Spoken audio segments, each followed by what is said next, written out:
এক শাশুড়ি তার বোকা বলে পরিচিত পুত্রবধূর সামনে বসেই কাঁচি দিয়ে তার সবচেয়ে প্রিয় পুতুলটা কেটে ফেলল।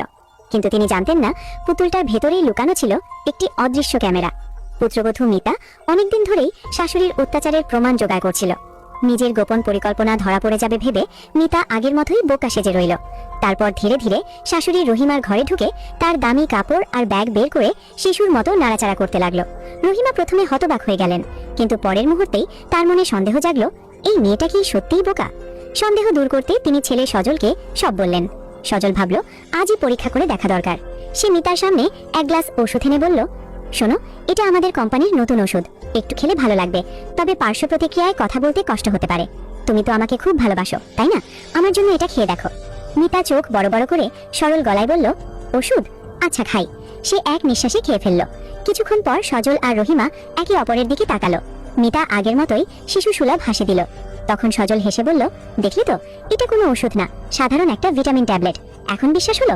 ও এখনো আগের মতোই বোকা। মিতা মাথা নিচু করে থাকলেও মনে মনে বলল, মনে হচ্ছে আমি হংকাজে একটু কমই বুঝেছি। এরা মোটেও ভালো মানুষ না, আমাকে আরো সাবধানে খেলতে হবে। পরদিন সকালে সজল কাজে বেরোতে প্রস্তুত হচ্ছিল। সে কঠিন গলায় বলল, আমি অফিসে যাচ্ছি, বেশি দূরে কোথাও যাবে না, আর কারো সামনে কিছু বলবে না। কোম্পানির শেয়ার বাজারে ওঠার সময় এখন, আমার সম্মানে যেন একটুও দাগ না লাগে। মিতা হঠাৎ জেদ ধরে বসলো, আমিও যাব। ছোটবেলায় বাবা মা আমাকে কাজে নিয়ে যেত, আমি চুপচাপ থাকবো।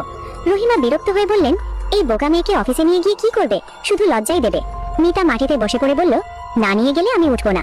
শেষমেশ সজল হার মেনে বলল, ঠিক আছে নিয়ে যাব, কিন্তু কোনো ঝামেলা করলে ভালো হবে না। অফিসে পৌঁছে মিতা চারদিকে তাকিয়ে মনে মনে অবাক হলো। এই কোম্পানি তো একসময় আমাদের পরিবারের ছিল, এখন সবকিছুই সজলদের দখলে। হঠাৎ লিফটের সামনে এক স্মার্ট ছেলে পথ আটকে দাঁড়িয়েছিল। তার নাম ক্রিশ। মিতা নরম গলায় বলল, ভাইয়া একটু সরে দাঁড়াবেন? ছেলেটি বলল, আপনি একটু সরে দাঁড়ান, তাহলে সবাই সহজে যেতে পারবে। ছেলেটি বলল, এটা অফিস এলাকা, এটা ঘুরে বেড়ানোর জায়গা না। তুমি কোন ডিপার্টমেন্টে? মিতা হেসে বলল, রাস্তা আটকে রাখা কি অফিসের নিয়মের মধ্যে পড়ে? তৃষা মনে মনে হেসে বলল, এই অদ্ভুত ছেলেটা কে? এবার দেখা হলে ছেড়ে কথা বলবো না। এদিকে মিতা করিডোর দিয়ে আস্তে আস্তে মনে মনে ভাবলো, সবাই আমাকে বোকা ভাবে, এই পরিচয়টাই আমার সব থেকে বড় অস্ত্র। মিতা মনে মনে ভাবে, তোমরা যতই আমাকে সহজ সরল ভাবো না কেন, আমি একদিন এই খেলা শেষ করব। আমার পরিবারের উপরে অত্যাচারের প্রতিশোধ নেব। এই খেলা এখনই শুরু হবে। আমার সরলতা দিয়েই আমি সবকিছু জয় করব।